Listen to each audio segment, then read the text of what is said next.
Hey everyone, I'm Rockin Robin and I'm super excited today. I'm going to show you how to make some oven-baked steak fries.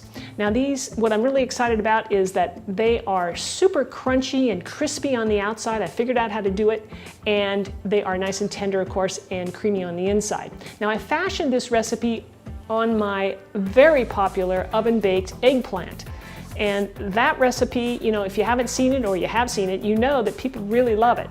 So I thought, well, I'd try and transfer it somehow to potatoes, make some nice fries, you know? So that's what we're doing today. And I'm gonna show you some tips and tricks on how to get the best crunch into these, because that's the challenge. And I think you're gonna love it. All right, let's go over our ingredients. First up, we're gonna need some potatoes. I'm using Yukon Gold because they just are the best, I think. And they work great in this recipe.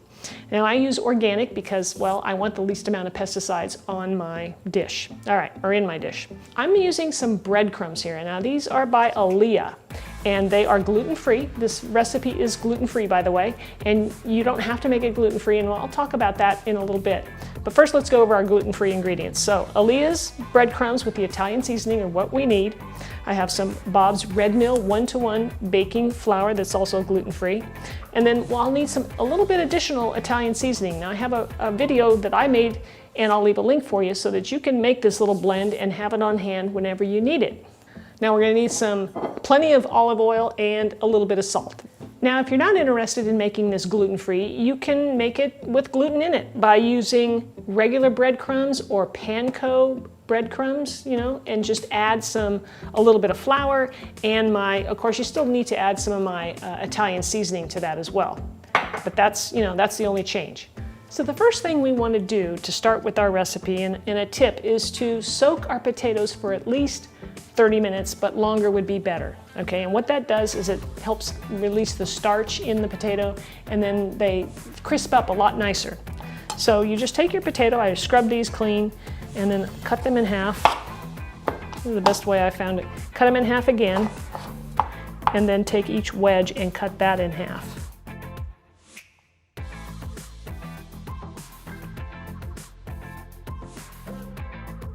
So you're getting pieces that look, you know, like this. So they're not super thin and they're not super thick. All right, we'll place them in a bowl of water, and I'll just chop these up and let them soak.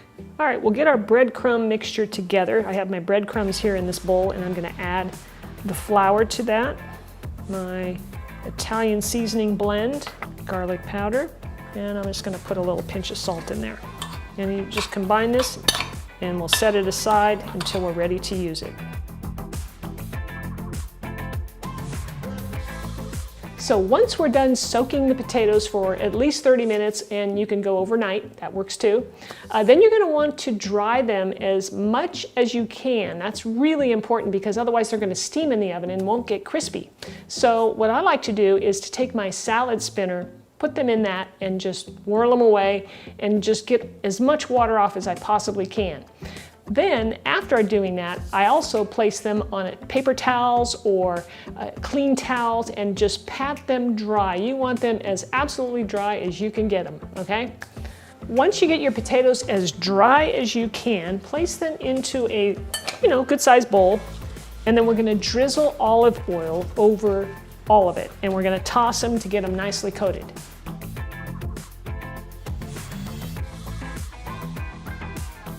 We're also going to prep up our baking sheet. I have a baking sheet here with parchment paper on it, and I'm also going to place some olive oil on it and spread it out with my hand, okay, just to brush it around.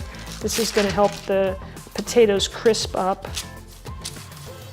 And of course the parchment paper is going to keep the potatoes from sticking as well, because they will stick to this pan, and we don't want that.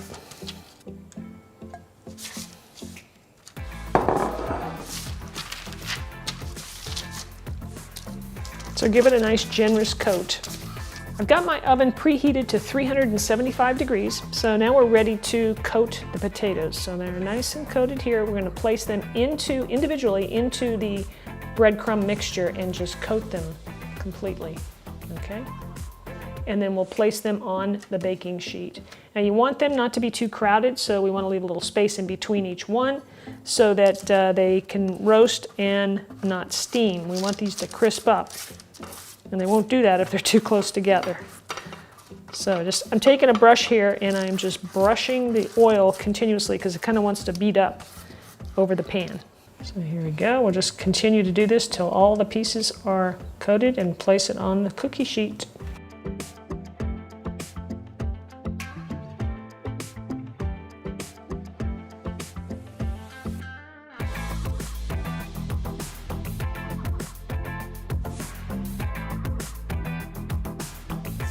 These are going in the oven, 375 degrees for 20 minutes, and then we'll check them.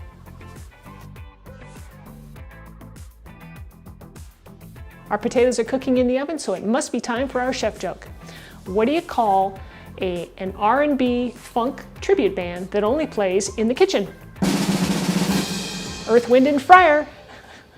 So after we turn the potatoes over, after the first 20 minutes, we're going to raise the temperature to 425, and we're also going to drizzle some more olive oil, just a little light touch over all the potatoes. You may find that the potatoes really absorb the oil, so you might want to drizzle a little bit more as you're going, and feel free to do that if it looks too dry. I also forgot to salt the potatoes right in the beginning, so when they come out and I flip them over, I'm going to just apply a little, sprinkling of salt all around. Here are our potatoes, hot out of the oven. They are nice and crunchy and browned up and crispy, just like we want them, right? Check this out. And I cooked them for about, it was 20 minutes, so it was about 25 minutes the first time, and then when we raised the temperature, we went another 27, 28 minutes. So just play around with it until you get them nice and crispy the way you like them.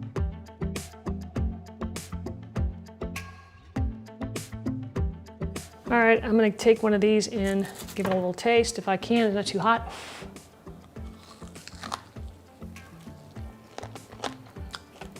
You gotta love the crunch.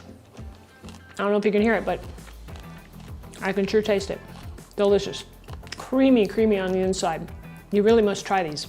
So if you'd like to check out my oven-baked eggplant recipe, because maybe you love eggplant, you wanna try it out, even if you don't like eggplant, I tell you, you should try this because I've seen people change their minds, me included. And so, I'll leave a link for you right over here. Check that out and let me know what you think. Thanks so much for watching, everybody. I do appreciate it. Don't forget to, leave me a comment. Let me know what you think about this recipe, and we'll see you next time. And remember, if it's delicious and nutritious, it'll make you ambitious.